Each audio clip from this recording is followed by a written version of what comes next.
வணக்கம் மக்களே, நீங்கள் பார்த்து கேட்குறது முக்கிய கம்பெனி. நாங்கள் ஹோஸ்ட் என்னதான் ஏகப்பட்ட பேய் படங்கள் வந்தாலும் நம்மளுக்கு அந்த ஏலியன் படங்கள் மேலே இருக்க மோகம் போகாதுன்னு நினைக்கிறேன். அந்த வகையில் இன்றைக்கி நம்ம top 5 best aliens from movies தான் அந்த லிஸ்ட் போட போகிறோம். டிசி மார்வலாக கணக்கிலே சேர்த்துக்கல, பிகாஸ் உள்ள ஏகப்பட்ட ஏலியன்ஸ் கொட்டி கிடக்குறாங்க. நம்ம சூப்பர்மேன ஒரு ஏலியன் தானே, அதை தாண்டி இருக்க ஏலியன் மான்ஸ்டர்ஸ் தான் என்னுடைய பர்சனல் ஃபேவரட்டுக்கு ஏற்ற மாதிரி லிஸ்ட் போட்டிருக்கேன். உங்களுக்கு தனி ஃபேவரட்ஸ் கண்டிப்பாக இருக்கும். மறக்க வைக்கல காப்பாடுங்க. வீடியோ ஆரம்பிச்சிடலாம். நம்பர் 5ல death angel from quiet place. இப்போதைக்கு நிறைய பேரோட ஃபேவரட்டாக மாறி இருக்கக்கூடிய ஒரு ஏலியன் சொல்லலாம். இந்த ஏலியன் டிசைன் பார்த்தீங்கன்னா கிட்டத்தட்ட எனக்கு ஜீனமாஃப் தான் ஞாபகப்படுத்துது. அதோடைய ஸ்ட்ரக்சர், அதோடைய மூவிங் போஸ்டர் எல்லாமே கிட்டத்தட்ட ஜீனமாஃப் மாதிரி இருந்தாலும் முடிஞ்ச அளவுக்கு இதுக்கான ஐகானிக்கான சீக்வன்ஸ் பார்த்தீங்கன்னா நிறையவே அமைச்சிருக்காங்க. முக்கியமாக இதோடைய காது ரொம்ப ஷார்ப்பு. ஒரு சின்ன பின் சத்தம் கேட்டால் கூட தேடி வந்து உங்களை போட்டுத்தரலாம். அண்ட் எனக்கு தெரிஞ்சு இது ஒரு பெர்ஃபெக்ட் கில்லிங் மிஷின் சொல்லாங்க. ரொம்ப ஈஸியாகவும் அதே சமயத்தில் எஃபிஷியண்டாகவும் போட்டு தள்ளக்கூடிய ஒரு பயங்கரமான மான்ஸ்டர். ரொம்ப ஸ்லெண்டர் லுக்கிங் அண்ட் ஏகப்பட்ட எனர்ஜியை ஸ்டோர் பண்ணி வச்சிருக்கு. ஓட ஆரம்பிச்சது உங்களால் தப்பிக்கவே முடியாது. முடிஞ்ச அளவுக்கு சத்தம் போடாமல் மெதுவாக போகிறது தான் நீங்கள் எதுக்கிட்ட இருந்து எஸ்கேப் ஆகிறதுக்கான ஒரே வழி. Slow and steady wins the race கிடையாது, slow and steady saves your life. But எந்த ஒரு விஷயம் இதுக்கு ஒரு ப்ளஸ் பாயிண்ட்டாக அமைஞ்சிருக்கோ அதுவே இதுக்கு மைனஸ் பாயிண்ட்டாக மாறி இருக்கு. ஒரு விதமான ஃப்ரீக்வன்சியில் நீங்கள் சவுண்டை ப்ளே பண்ணிங்கன்னா அதுவே இந்த ஏலியனை வந்து பார்த்தீங்கன்னா நிலக்குலையை வச்சிடும், தடுமாற வச்சிடும். அதோடைய பேலன்ஸை இழக்கிற அந்த சமயத்தில் நீங்கள் உள்ளே போய் ஒரே போட இந்த ஏலியனை போட்டு போனது கட்டிடலாம். இதோடைய பாடி ஆர்மர் அப்டா ஒரு எக்ஸஸ்கெலிட்டன் மாதிரி உங்களுக்கு தெரியலாம். பட் இதை டிஃபீட் பண்ணுறது ஈஸி தான். அந்த ஃப்ரீக்வன்சி மட்டும் உங்களுக்கு தெரிஞ்சாலே போதும்.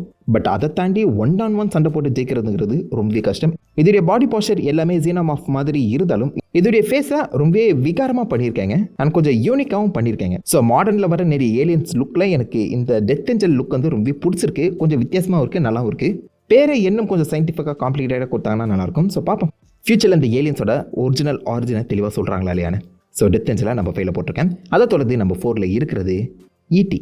எக்ஸ்ட்ரா டெரஸ்ட்ரியல்னு சொல்லப்படுற இந்த ஈட்டி உண்மையிலே ஒரு க்யூட்டான ஏலியனுங்க. இந்த ஈட்டியோட உண்மையான பேர் என்னன்னு தெரியல. பட் ஸ்டார் வார்ஸ்லேயுமே பார்த்தீங்கன்னா இந்த ஈட்டியோட அந்த டிசைன் வந்து அப்பியர் ஆகியிருக்கு அந்த சமயத்தில். அதுக்கு அசோகேன்ஸ்னு சொல்லி பார்த்தீங்கன்னா பேர் கொடுத்துருக்காங்க. ஸோ இது அஃபிஷியல் கிடையாது. பட் இருந்தாலும் எக்ஸ்ட்ரா டெரஸ்ட்ரியல் படத்தில் அப்பியர் ஆன இந்த ஈட்டியை நம்ம அசோகியன்ஸாகவே கன்சிடர் பண்ணிக்கலாம். ரொம்ப ஒரு சாந்தமான பீயிங்ஸ். இந்த லிஸ்ட்லேயே எனக்கு தெரிஞ்சு இதுதான் ரொம்ப சிம்பிளான ரொம்ப சாந்தமான ஏலியன் சொல்லலாம். இதோட லுக் வந்து பார்த்தீங்கன்னா லைக் ஃபேஸ் மட்டும் நல்லா இருக்கும். பட் பாடி ஸ்ட்ரக்சர் ஏதோ ஒரு வயசான கிழவம் போல தான் வந்து டிசைன் பண்ணியிருப்பாங்க. வர்மம் பண்ணால் 6 பேக் வரலாம்னு நினைக்கிறேன். பட் எனிவேஸ் இதோடைய லுக்கை பார்த்து நீங்கள் குறைச்சி இட போட்டக்கூடாது. மற்ற ஏலியன்ஸ் கிட்ட இல்லாத பவர் எதுக்கிட்ட இருக்கு? ஃபோர்ஸ். ஸ்டார் வார்ஸில் போய் இறக்கிறதுனால ஃபோர்ஸ்ன்னு சொல்கிறேன். டெலிகைனசிஸ் பவர் இருக்குன்னு சொல்லலாம். ஸோ இது நினச்சா டெக்னிக்கலாக எதை வேணாச்சும் ஈஸியாகவே சாதிக்க முடியும். இதோடைய உருவத்துக்கு தாண்டி இதுக்கு மட்டும்தான் ஸ்பெஷல் சூப்பர் பவர் வந்து கொடுத்துருக்காங்க. அந்த சூப்பர் பவரே இந்த ஏலியனை கொஞ்சம் யூனிக்காக மாற்றுது. அதே மாதிரி நிறைய பேருக்கு, நிறைய சின்ன பசங்க 90s கிட்ஸில் எடுத்து பார்த்தீங்கன்னா ஏலியன் சொல்லும்போது இந்த அசோகியன் ஃபேஸ் தான் ஞாபகம் வரும் நம்புறேன். அவ்வளோ ஒரு ஐகானிக்கான லுக் இருக்கும். அதே மாதிரி இதை சுற்றி சொல்லப்பட்ட அந்த கதையும் ஓரளவுக்கு மர்மமாகவே கொண்டு போகப்பட்டிருக்கும். ஸோ எனக்கு தெரிஞ்சு இன்னொரு படம் இந்த அசோகியனை பேஸ் பண்ணி கொடுக்கணும். அதில் உங்களுடைய ஆரிஜின், உங்களுடைய இந்த உலகத்தில் என்னென்ன விஷயங்கள் நடக்குதுங்கிறத இன்னும் தெளிவாக காமிச்சாங்கன்னா நல்லாயிருக்கும். ரொம்ப ஒரு பீஸ்ஃபுல்லான ஏலியன்ஸ் தாங்க. ஒவ்வொரு ஊருக்கா ஒவ்வொரு நாட்டுக்கா போய் இந்த மாதிரி லைக் அந்த பிளான்ஸ் தான் கலெக்ட் பண்ணிட்டு இருப்பாங்க. பட் சண்டேன்னு வரும்போது இவங்களுடைய பவர்ஸ் பாசிபிளி சில இடங்களில் ஹெல்ப்ஃபுல்லாக இருக்கலாம். ரொம்ப இன்ட்ரெஸ்டிங்கான கியூட்டான ஏலியன்ஸ் ஆனால் நம்ம ஃபாலோ போட்டிருக்கேன். அதை தொடர்ந்து நம்ம 3ல இருக்கிறது. எத்தனை பேர் இந்த படம் பார்த்துருக்கீங்க தெரியல, த திங். இப்போவும் இந்த திங் அந்த ஏலியன் நினைச்சா தக்கலி உள்ளங்கால்லாம் நடுக்குதுங்க. சின்ன வயசில் ஒரு தடவை இந்த படத்தை பார்த்தேன். 2 நாள் தூக்கமே வரல. அந்த அளவுக்கு ஒரு பயங்கரமான லுக், பயங்கரமான ஃபங்க்ஷன் இந்த ஏலியனுக்கு இருக்கும். இந்த ஏலியனால் ஆக்சுவலாக ஷேப் ஷிஃப்ட் பண்ண முடியும். இந்த ஏலியனே இன்னொரு ஏலியன் ஸ்பேஸ் ஷிப்ல ஏறி தான் நம்ம பூமிக்கு வர மாதிரி மென்ஷன் பண்ணியிருப்பாங்க. 2 படங்கள் வந்திருக்கு. திங் அண்ட் திங்குக்கான ப்ரீக்வல் படம் 2010-11 அந்த ரேஞ்சில் வந்திருக்கும் நம்புறேன். இது ரெண்டுத்திலுமே இந்த ஏலியனை பற்றின நிறைய விஷயங்கள் சொல்லியிருப்பாங்க. இந்த திங் ஏலியன் எந்த உலகத்துலேருந்து வந்துச்சு நம்மளுக்கு தெளிவாக தெரியல. பட் இது வர அந்த சமயத்தில் இன்னொரு ஏலியனை போட்டு தெளிவாக பூமிக்கு வந்து ரீச் ஆகியிருக்கேன். ஒரே ஒரு ஸ்பீஷிஸ் மட்டும் தான் இந்த ஏலியன் ஃபேமிலியில் நம்ம பூமியில் அப்பியர் ஆகியிருக்கேன். ஸோ இந்த ஏலியனால் ஷேப் ஷிஃப்ட் பண்ண முடியும் அண்ட் தன்னை தானே மெட்டமாஃபிஸ் மூலிமா பிரிச்சுக்கவும் முடியும். ஸோ பார்க்க ஒன்றா தான் இருக்கும். பட் இதுடைய கை கால் தலன்னு சொல்லி எல்லாத்தையுமே தனித்தனியாக பிரித்து ஒரு 5 ஏலியனா இதால் உருமாறவும் முடியும். ஸோ நம்ம கையை தூக்கி போட்டு சண்டை போட மாட்டோம்ல, பட் இதால் சண்டை போட முடியுங்க. ஒரு பிரச்சனைன்னு வந்துச்சுன்னா தான் உடம்பையே இதை தன்னால் வெப்பன்ஸாக மாற்றி யூஸ் பண்ணிக்குமா. இதோடைய ஒரிஜினல் ஸ்ட்ரக்சரை நீங்கள் பார்த்தீங்கன்னா அகெயின் 4 நாள் தூங்க மாட்டீங்க. அந்தளவுக்கு பயங்கரமாக வாயிலேருந்து டென்ட்ரல்ஸ் வர மாதிரி ரொம்ப விகாரமான ஒரு ஸ்ட்ரக்சர் அதை பற்றி இந்த ஏலியனுக்கு கொடுக்கப்பட்டிருக்கும். இந்த ஏலியனோட ஸ்பெஷல் பவர் யாரெல்லாம் அது தொடுதோ அவங்கள தனக்குள்ளே அசிமுலேட் பண்ணிக்கும். அதாவது அவங்க தனக்குள்ளே உறிஞ்சிக்கிட்டு இந்த ஏலியனால் அவங்க உருவத்துக்கே மாற முடியும், இன்க்ளூடிங் ஹியூமன்ஸ். அது இந்த ஏலியனோட ஒரு மிக முக்கியமான ப்ளஸ் பாயிண்ட்னு சொல்லலாம். மற்ற எந்த ஒரு ஏலியன்ஸாலுமே பண்ண முடியாத ஒரு சம்பவத்தை இந்த ஏலியன் பண்ணும். ஒரு சின்ன செல் இருந்தால் கூட அந்த செல்லை வச்சு உங்கள் உடம்பை கண்ட்ரோல் எடுக்கக்கூடிய திறமை இந்த ஏலியனுக்கு இருக்குது. ஷேப் ஷிஃப்ட் மட்டும் இல்லைங்க, இது செம ஸ்ட்ராங்கான ஒரு ஏலியன் கூட. பட் இது நேச்சுரல் ஃபார்மில் இது அவ்வளோ வேகமாலாம் கிடையாது. ஸோ மற்ற ஏலியன்ஸை கண்ட்ரோல் எடுத்து ஒரு பேரசைட் மாதிரி அந்த ஏலியனை ப்ரெசென்ட் பண்ணியிருப்பாங்க. செம்ம பயங்கரமாக இருக்கும். சின்ன வயசில் ஆக்சுவலாக ஹியூமனாக மாறிட்ட அப்புறம் அவனுடைய தலை கை கால்னு சொல்லி தனித்தனியாக பிரித்து வந்து சண்டை போடும் பார்த்தீங்களா, அதெல்லாம் நினச்சா இப்போவே ஒரு மாதிரி தான் இருக்குது. நான் பார்த்து அதிகமாக பயந்த ஒரு ஏலியன் லிஸ்ட்டில் கண்டிப்பாக அந்த திங்கை உள்ள சேர்த்துக்கு தான் ஆகணும்.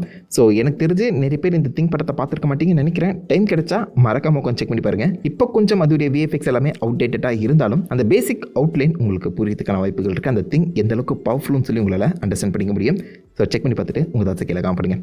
நம்பர் 2ல் ப்ரிடேட்டர், அதாவது யவ்ஜா.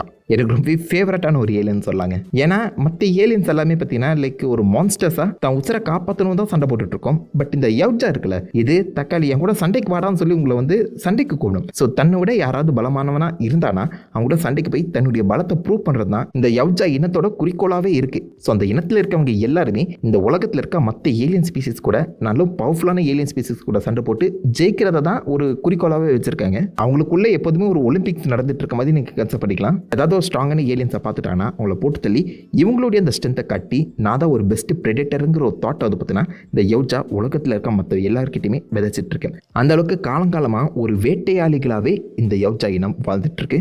வேட்டைங்கிறதையே அவங்களுடைய வாழ்க்கையை அந்த பக்கம் யவ்ஜா ஏற்றிருக்கு. அந்த ஸ்ட்ரக்சர் அதோடைய லுக் எல்லாமே ரொம்ப பயங்கரமாக இருக்கும். பட் ஒரிஜினலாக இந்த யவ்ஜாவோட லுக்கை நீங்கள் எடுத்து பார்த்தீங்கன்னா செம காமெடியாக தாங்க இருக்கும். ஒரிஜினல் இந்த ப்ரெடேட்டரோட லுக் இப்படி இருந்திருக்காது. ஒரு ஓனானுக்கு கை கால் முளைச்ச மாதிரி தான் அந்த லுக் வந்து ப்ரெசென்ட் பண்ணியிருப்பாங்க.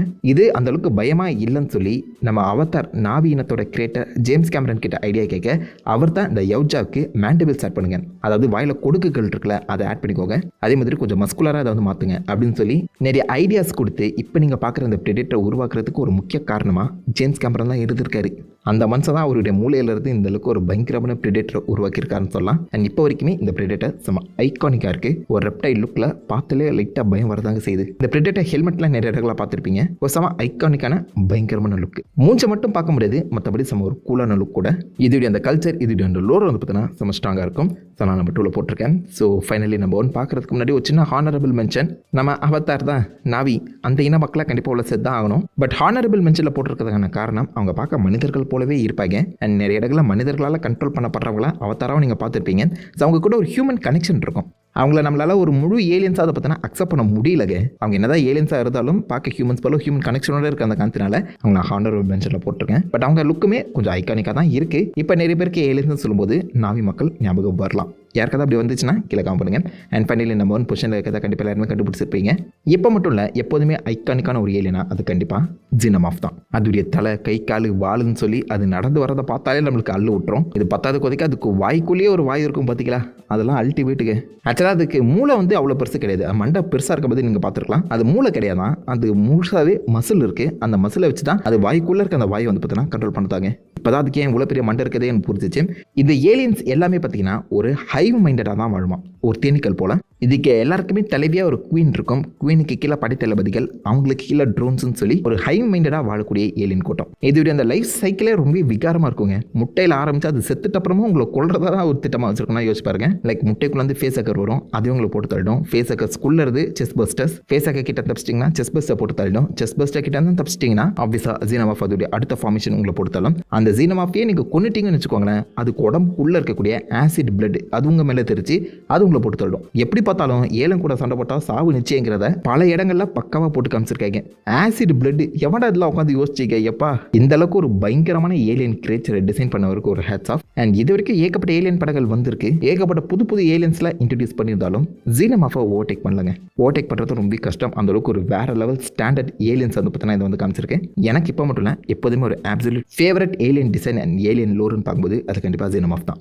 இது என்னுடைய பர்சனல் ஃபேவரட் லிஸ்ட்டு. உங்களுக்கும் தனி லிஸ்ட்டு கண்டிப்பாக இருக்கும். அதை மறக்காம கீழே காம் பண்ணுங்க. இந்த அளவுக்கு 2 பேர் லிஸ்ட்டு காதுன்னு பார்ப்போம். அண்ட் நான் உங்களை தன்னோட ராசமான வீடியோவில் மீட் பண்ணிட்டு இருந்திருக்கோம். Have fun guys. Good time.